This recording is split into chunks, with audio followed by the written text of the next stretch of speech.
माता पार्वती को इस बढ़ते संकट के बारे में सूचित करने में विलंब न हो जाए। अरे अरे मूषक जी, प्रतीत होता है मेरा अति सुंदर गोलाकार उदर आपके शीश पर स्थित हो गया है। मैं थोड़ा उसका स्थान परिवर्तित कर देता हूँ।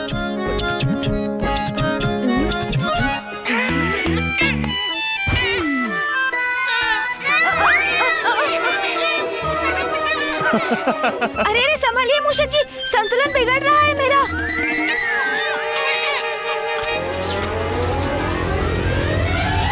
गणेश जी, आपका नहीं बल्कि आपके भारी उदर के बोझ के कारण मूषक जी का संतुलन बिगड़ रहा है।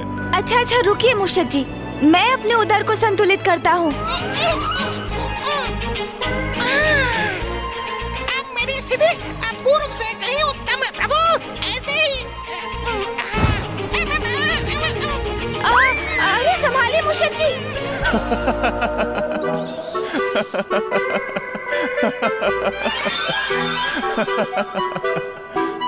मूषक जी, आप हंस रहे हैं क्या? नहीं तो प्रभु। किंतु मैं पूर्ण विश्वास के साथ कह सकता हूँ, मैंने किसी के हंसने का स्वर सुना है।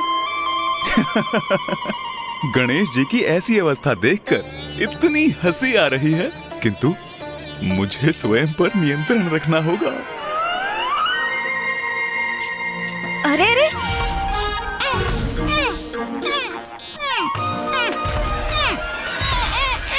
ओहो मूषक जी, हमें इस दिशा में नहीं, सीधे जाना है। अपनी इस दिशा में दिशा के ऊपर मेरा कोई नियंत्रण शेष नहीं है प्रभु। अच्छा अच्छा, तो सीधी दिशा में जाने के लिए मुझे पुनः अपना उदर व्यवस्थित करना होगा। ये तो उत्तम युक्ति है मूषक जी।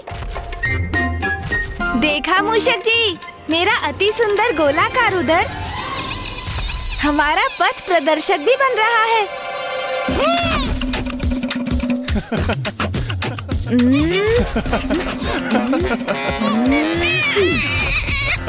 अब तो सब उचित है ना मूषक जी? आपने मुझसे कुछ कहा प्रभु? हाँ हाँ, मैंने पूछा अब तो सब उचित है ना? मैं आपका स्वर सुनने में असमर्थ हूँ प्रभु।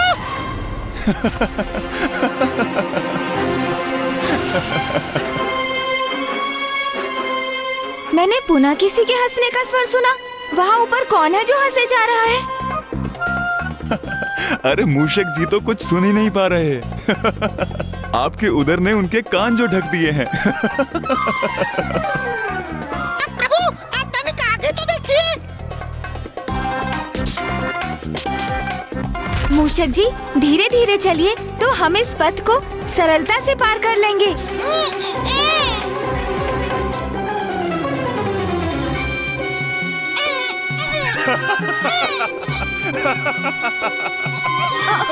अरे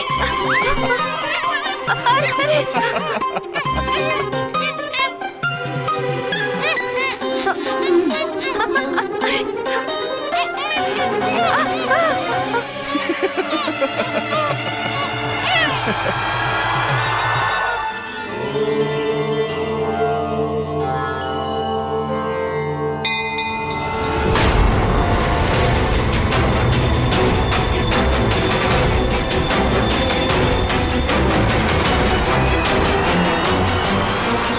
यमराज जी, आप यहाँ?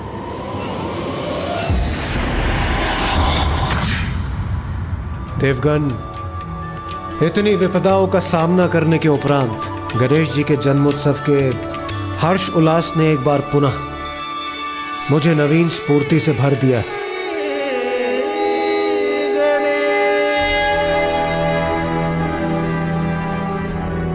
क्या हुआ अग्निदेव, आप इतने चिंतित क्यों प्रतीत हो रहे हैं? देवराज, मैं नकारात्मक विचार में डूबना नहीं चाहता, किंतु मुझे अचानक स्मरण हो आया कि कैलाश पर हम होली के पर्व के उस समय सभी कितने आनंदित थे, और फिर ऐसी परिस्थितियां उत्पन्न होती गईं कि हमारा आनंद ही अवसाद में परिवर्तित होने लगा। मुझे भय है कि कहीं पुनः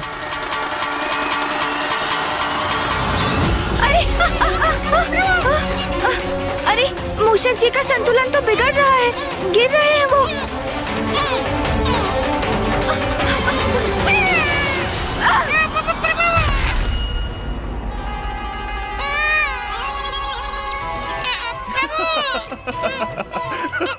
उठिए प्रभु उठिए।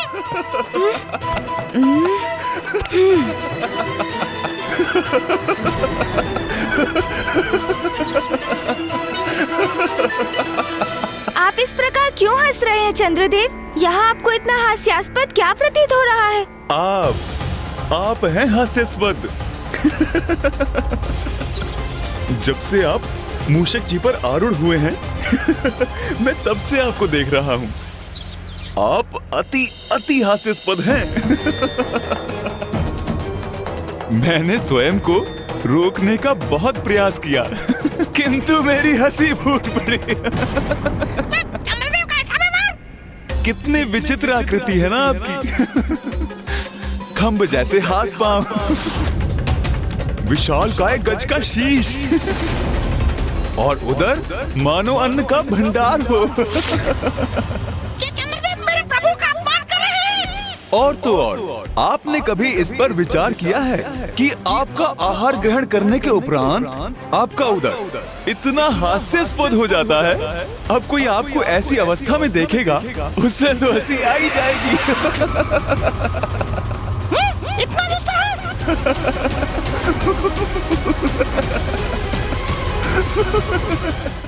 माता, मैं आपको कुछ बताने का प्रयास कर रहा था जिसे आपको ज्ञात होना अति आवश्यक है। हाँ हाँ, अवश्य बताइए। माता,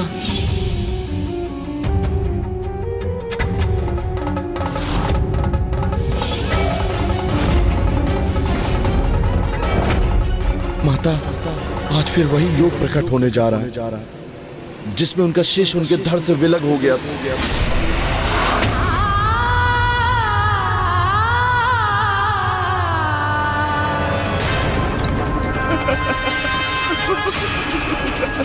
हंसी जा रही है।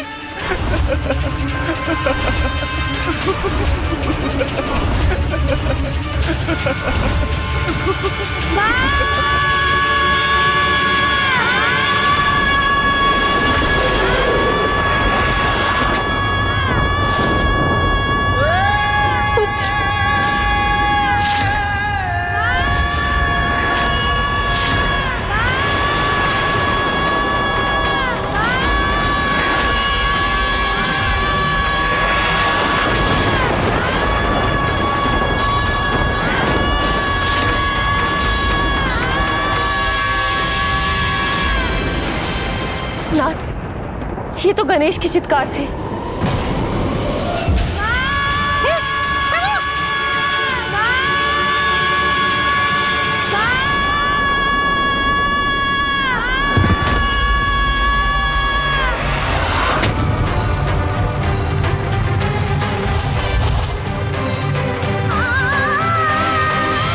माता,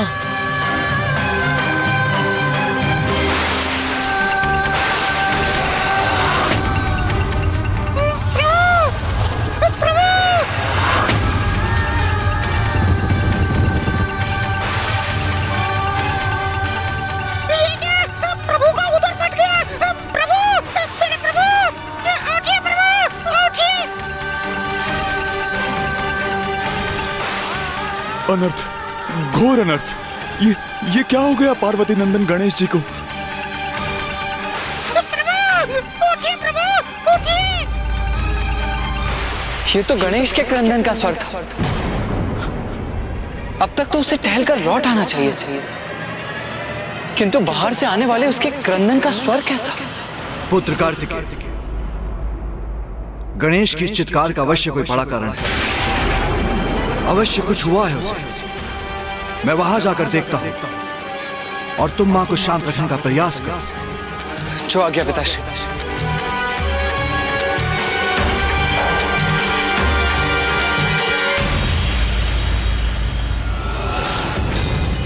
आज फिर वही योग प्रकट होने जा रहा है जिसमें उनका शीश उनके धड़ से विलग हो गया था।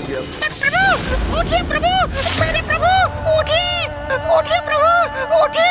गणेश जी,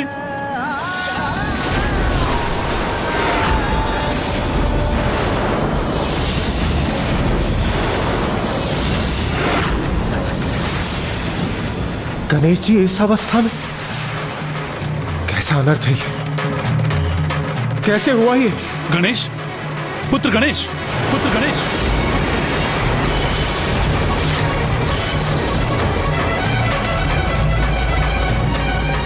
चंद्रदेव, कदाचित सर्वप्रथम आप ही यहां पहुंचे थे ना? तो क्या उस समय भी आप यहां उपस्थित थे जब ये अनर्थ घटित हुआ? बताइए चंद्रदेव, ये सब कैसे हुआ?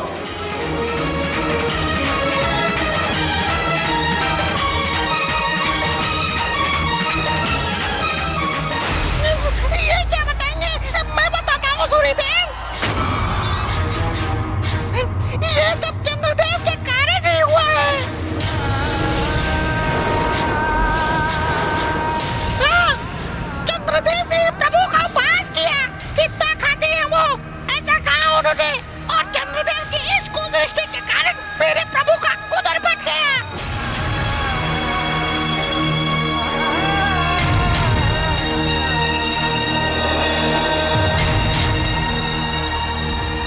मेरे प्रभु, ये आपने क्या कर दिया चंद्रदेव? यदि माता पार्वती को ज्ञात हुआ तो वो कुपित होकर हम सभी का विनाश कर देंगे।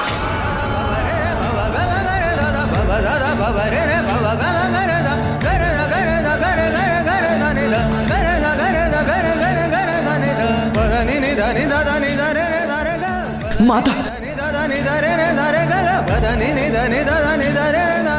माता, माता सुनिए तो।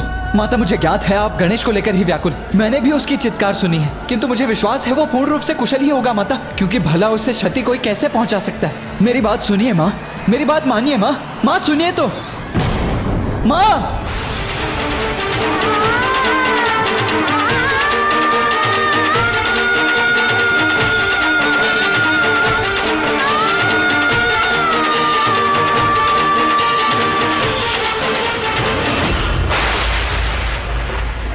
पूर्व में भी जब ऐसी स्थिति उत्पन्न हुई थी, गणेश का शीश उसके धड़ से विलग हुआ था। तब देवी पार्वती अपने आवेग में किस प्रकार सबको सर्वनाश करने पर आतुर हो गई थी, ये स्मरण है ना आप सभी को?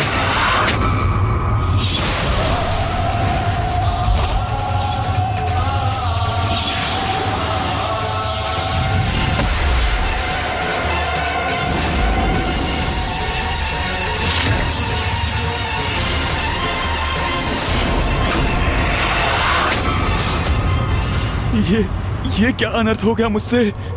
क्या अनर्थ हो गया? गणेश, पुत्र गणेश।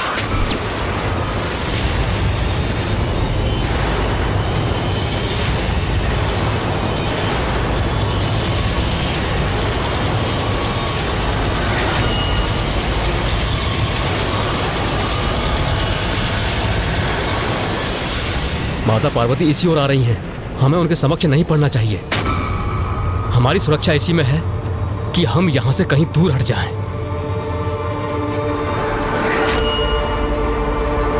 पुत्र गणेश,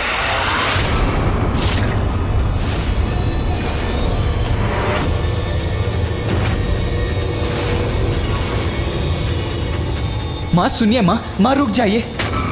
माता तो यहाँ पहुंच गई।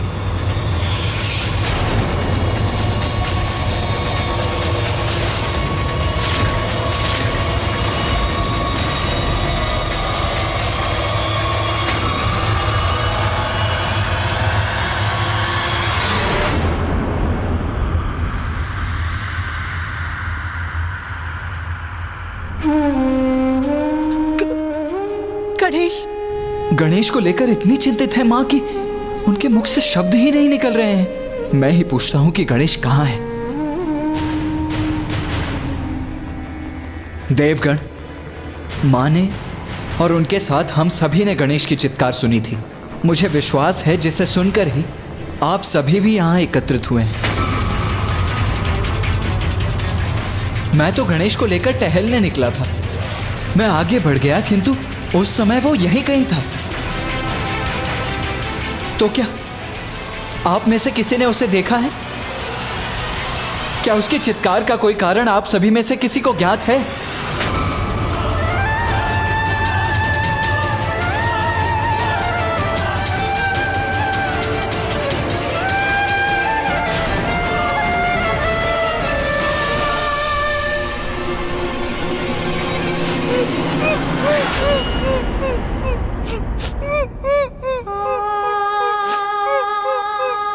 मूषक जी, ये तो मूषक जी का स्वर है।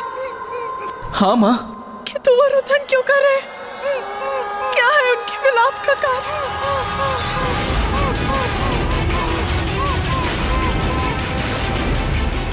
अब तो मेरी कोई रक्षा नहीं कर सकता, क्योंकि माता को तो सब कुछ ज्ञात हो जाएगा।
उठो अनुज।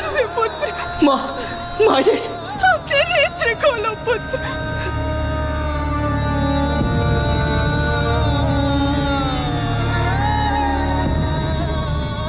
वही हो गया जिसका मुझे भय था।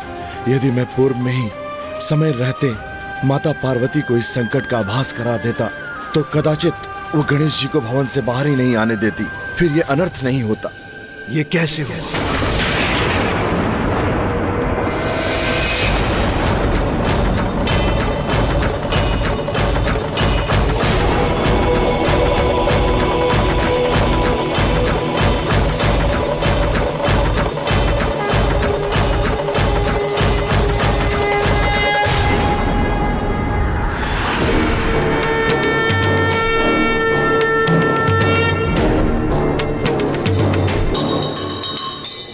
हम सभी तो देवी पार्वती के क्रोध को लेकर ही आशंकित थे। महादेव के क्रोध की तो कल्पना भी नहीं की हमने। अब यदि वो अपने पूर्व आवेश में आ गए तो और भी घोर अनिष्ट होगा। आप सभी ने क्या मेरा प्रश्न नहीं सुना?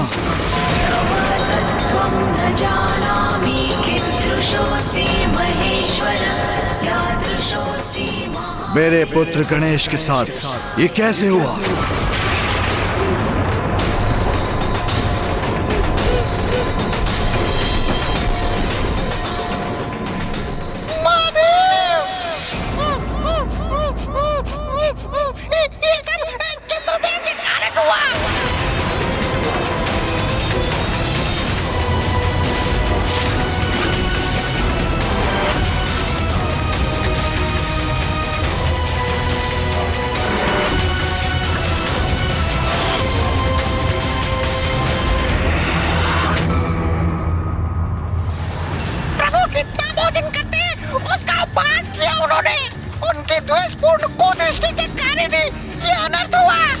जब से आप मूषक जी पर आरूढ़ हुए हैं मैं तब से आपको देख रहा हूं।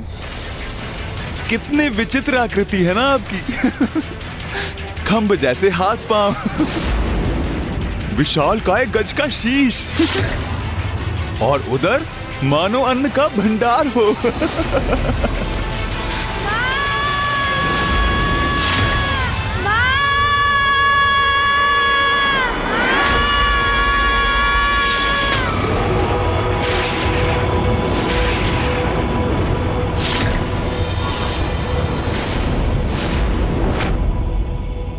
माता, माता मुझसे बहुत बड़ी भूल हो गई।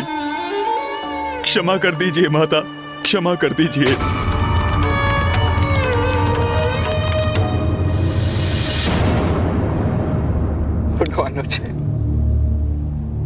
कैसे देवता है आप? क्या आपको इतना भी ज्ञात नहीं कि एक बालक को उसके भोजन के लिए नहीं टोकते? और आपने मेरे पुत्र गणेश के ही भोजन पर बुरी दृष्टि डाली, उपहास किया उसका, जिसके कारण ये अवस्था हुई है मेरे पुत्र गणेश की।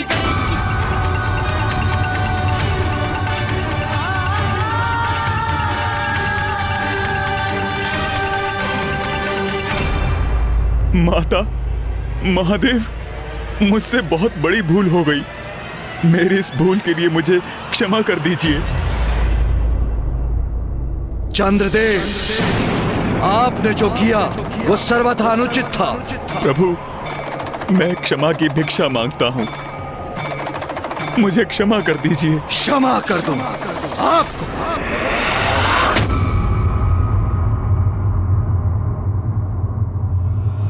यहां मेरा पुत्र मूर्छित पड़ा है, उसका उदर फट गया, जिसका कारण आप हैं।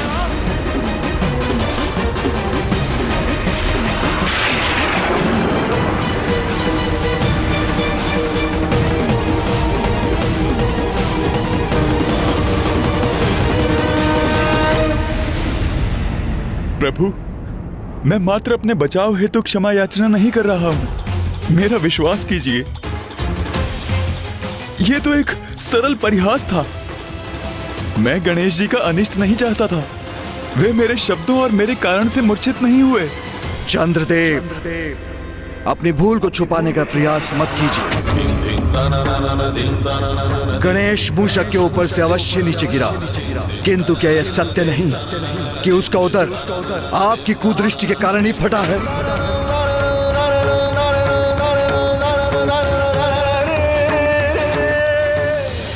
प्रभु, मुझसे भूल हुई।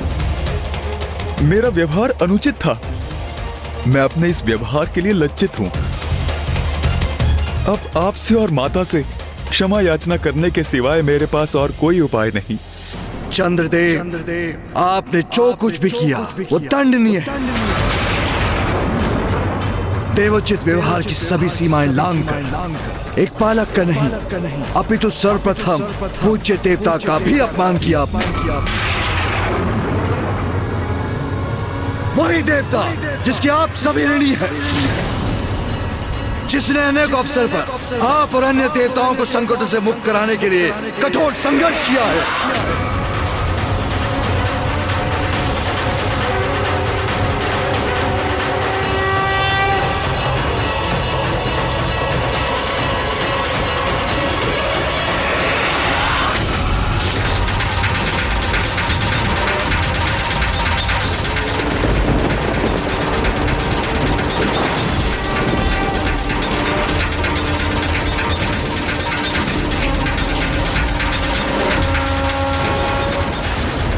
कृपया शांत हो जाइए महादेव, अन्यथा आपके क्रोध से सृष्टि में विनाश आरंभ हो जाएगा।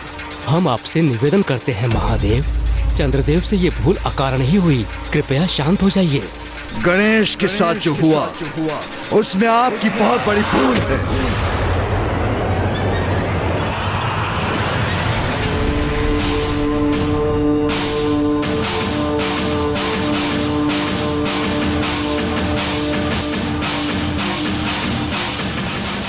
किंतु जो आपने किया वो किसी बुरे आशय से नहीं, आप उसके परिणाम से अनभिज्ञ थे।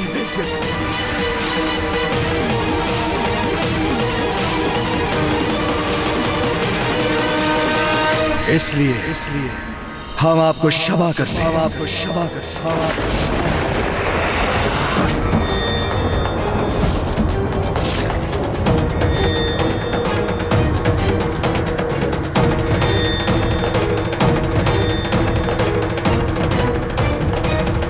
महादेव ने उचित निर्णय लिया, अन्यथा स्थिति नियंत्रण के बाहर चली जाती।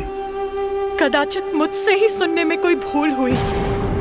क्या कहा आपने प्रभु? हमें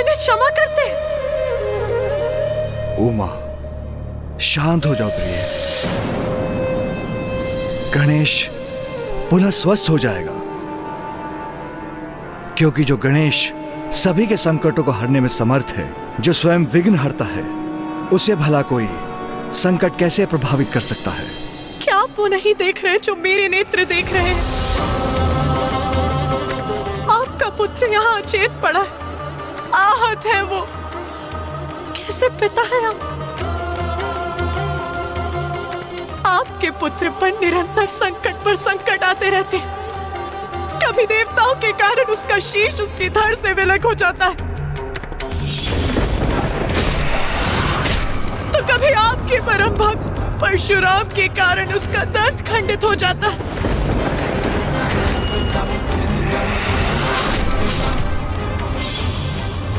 और आज चंद्रदेव के कारण उसका उदर फट गया।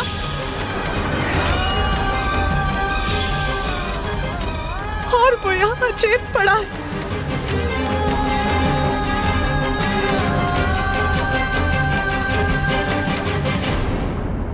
नहीं प्रभु, अपने पुत्र को बार बार इस पीड़ा में देखने का कष्ट मैं नहीं सहन कर सकती।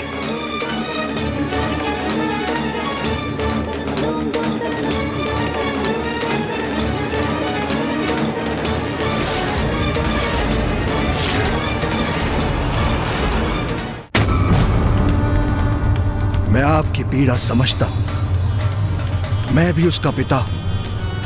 अपनी संतान को पीड़ा में देखकर माता पिता को कैसा कष्ट होता है, उस बात से भली भांति परिचित हूं मैं। किंतु मैंने चंद्रदेव को उल्हाना दी है, वो अपनी भूल स्वीकार कर चुके हैं। अब हमें भी शांत हो जाना चाहिए प्रिय, क्योंकि क्रोध में लिया हुआ निर्णय सभी के लिए अनिष्टकारी होता है प्रिय। आप मेरी पीड़ा समझते हैं, ये कहकर एक माँ की ममता का अपमान मत कीजिए नाथ। यदि आप एक माँ की पीड़ा समझते तो आप चंद्रदेव को उनके दंड के लिए इतनी सरलता से क्षमादान नहीं देते प्रभु।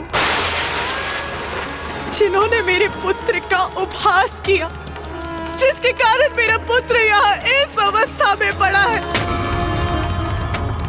आपको चंद्रदेव की पीड़ा दिखती है स्वामी,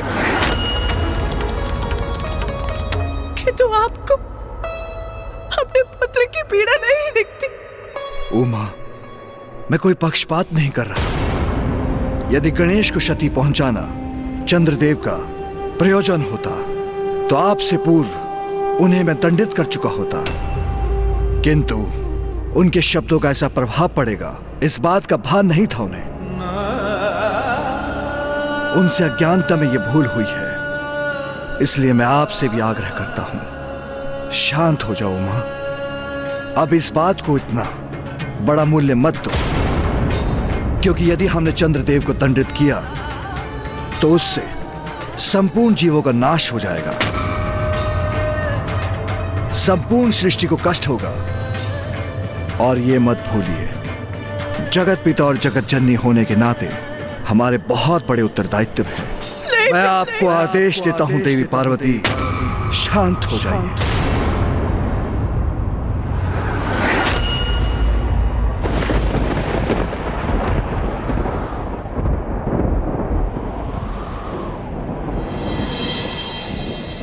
उचित है स्वामी।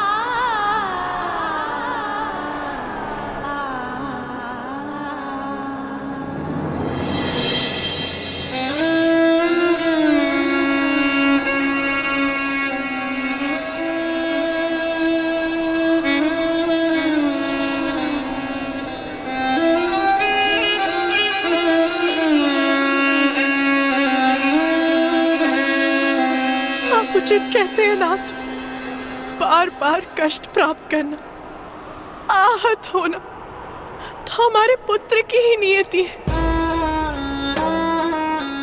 जगत जननी हूं मैं, इसलिए एक साधारण माँ की ममता का अनुभव करने की स्वतंत्रता नहीं है मुझे।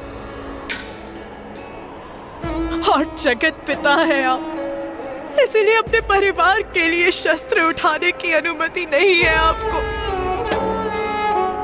इस संपूर्ण सृष्टि में हम दोनों से अधिक लाचार माता पिता कोई और नहीं।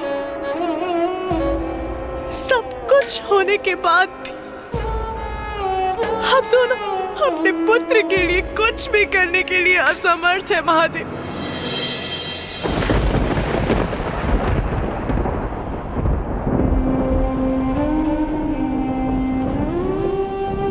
मेरा पुत्र यहाँ गिरा अपने जीवन के लिए संघर्ष कर रहा है और मैं शांत रहूं? नहीं प्रभु, मैं अपने दायित्व निभाने में असमर्थ।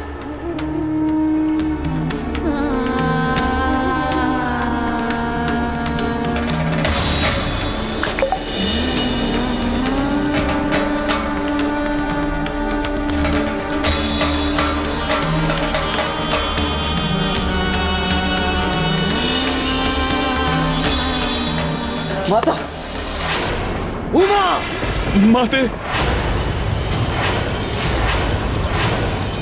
माँ क्या हो गया? आगे खोल।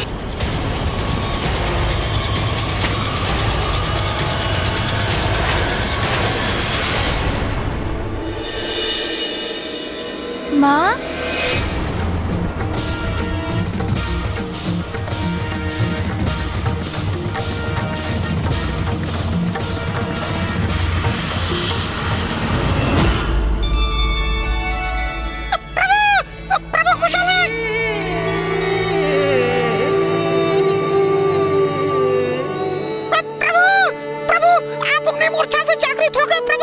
मूषक जी, मैं जागृत नहीं होऊंगा तो और क्या करूंगा?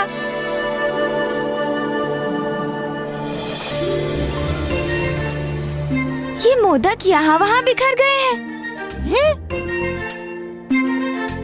किंतु आपका उदर प्रभु। मेरा उदर फट गया तो क्या हुआ मूषक जी? मैं परम ब्रह्म महागणपति जी का ही तो अंश हूँ।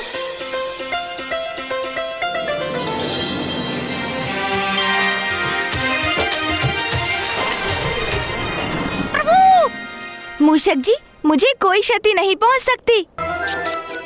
और अब आप अपने प्रश्न पूछना बंद कीजिए।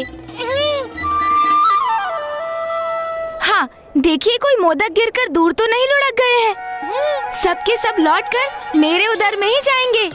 एक भी नहीं छोड़ूंगा मैं। फिर उदर बांधकर लौटना भी तो है, नहीं तो माँ चिंता करेंगी और निद्रा का भी तो आनंद लेना है। प्रभु, क्या ढूंढ रहे हैं आप? अरे मूषक जी, आप इतना भी नहीं समझते क्या? माँ के समक्ष ऐसे ही चला जाऊंगा तो क्या वो व्यथित नहीं होंगी?